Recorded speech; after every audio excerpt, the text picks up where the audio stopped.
with my white lightning. I'm rapping mad style and I look like I've been in Burberry. Cause I've been to see Dave and he sold me some ganja, some fish for our rave. Now I'm buzzing off my tits and I'm gonna take some more and smack my bitch. Cause she's ugly, what you know about on that, you dick? Out, mate. It was a busy day on the island of Sonar, and all of the locomotives were working very hard indeed. Whether it was pushing or pulling cars around the shipping yards, or taking passengers to the many stations on Sonar, one fine morning at the randomly generated sheds, Thomas and Brio were awaiting their orders from the humane controller. Morning, engines. Morning, sir. Now, engines, you have your normal duties for the day, but since I assigned more contracts with companies, there will be more freight and passengers than usual today, so I would like you guys to work extra hard. You got that? Yes, sir, said Thomas and Brio. Good, good. Now, I must run along now. I have some more contracts to sign, so that way we can get more income in the railway stock market. After all, we don't want the roads to beat us now, do we? Yeah, I thought so. Anyways, I'm gonna go now. All right, Thomas, you're the boss. We should get going. Wait a minute. Thomas, why aren't you going? Oh, I don't know. I just don't want to work today. Why don't you want to work today? I mean, us engines were really built to work. That's why we exist. I know, but, I just want to have a day off today, you know? Well, you know how Sir Topham Hatt, the human controller, always gives us engines day offs whenever we work very, very, very, very hard? Yeah? Well, if you just work very hard today than expected, maybe he might give you one. Of course, Brio was joking, but Thomas felt as if he was telling the truth. All right, Thomas, we better get going. Okay, so Thomas slowly trembled off. Thomas's first job of the day was to get some tires from the docks and bring them to the scrapyard to be scrapped. Hey, Big Crane, load me up with my tires, please. Hey, Bub, please wait. I haven't gotten that much sleep tonight, you know. You gotten sleep last night? Huh, I didn't know cranes could get sleep. Ah, well. But now you know, Bub. Alright, I'm loading your first tire. Loaded. Alright, I'm gonna get the next one, so please hang on for a little bit. Okay, I will. Soon, the second tire was loaded onto the flat car, and Thomas was about to move on his next job. Thomas was moving along the line. He remembered what Brio said. If I get this job quickly done on time, then I could get a day off today, and that's what he did.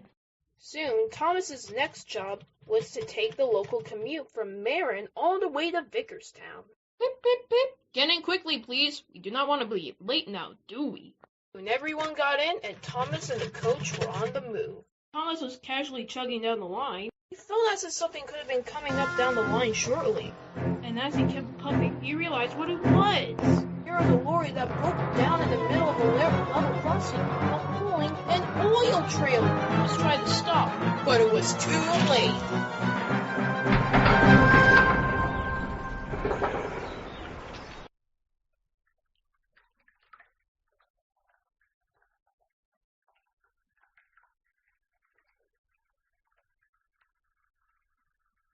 Oil splattered down all over Thomas. Great, thanks to you, Thomas. Now I can't get my oil delivery done. Thomas knew it was all his fault. Soon, Dennis put Thomas back in the sheds. The human controller was waiting for him. He was not. Thomas the Tank Engine, I am very mad at you. You literally could have killed some people in that accident. And worst of all, you were doing it so fast to the point where you were so early, people haven't even gotten to the other stations yet. I am very disappointed in you. What do you have to say for yourself, Thomas? Thomas didn't know what he could say. All he could think was of saying I'm sorry, and he felt that was enough, so he decided to spill the beans. Sir, I just wanted to have a day off. I just felt like I've been working very hard lately, you know? And considering people all around the world know me, I just want to take a break from it all. Besides, most of the people involved felt I didn't want to work today. The humane controller pondered for a moment, but then he thought something to say. No, Thomas, as much as I appreciate your honesty about this situation, I have no choice but to let to force you to stay in the shunting yards for a month, maybe even 3 months, because of your reckless behavior and could have nearly caused an explosion with all that oil. Okay? Do you understand that? Thomas sighed. Yes, sir. That night, Thomas felt as if he couldn't sleep. He felt as if he couldn't just stop thinking about the whole situation. Oh man, thought Thomas, I wish I hadn't done that. If I just kept doing my work as normal, maybe none of this would have happened. Can you please be quiet, Thomas? I'm trying to sleep. Sorry, Brio. Now, Thomas realized what he had done wrong. And I think that we should all know that we couldn't just do things too fast, because things might go wrong. And I think Thomas knows that very well now. Don't you?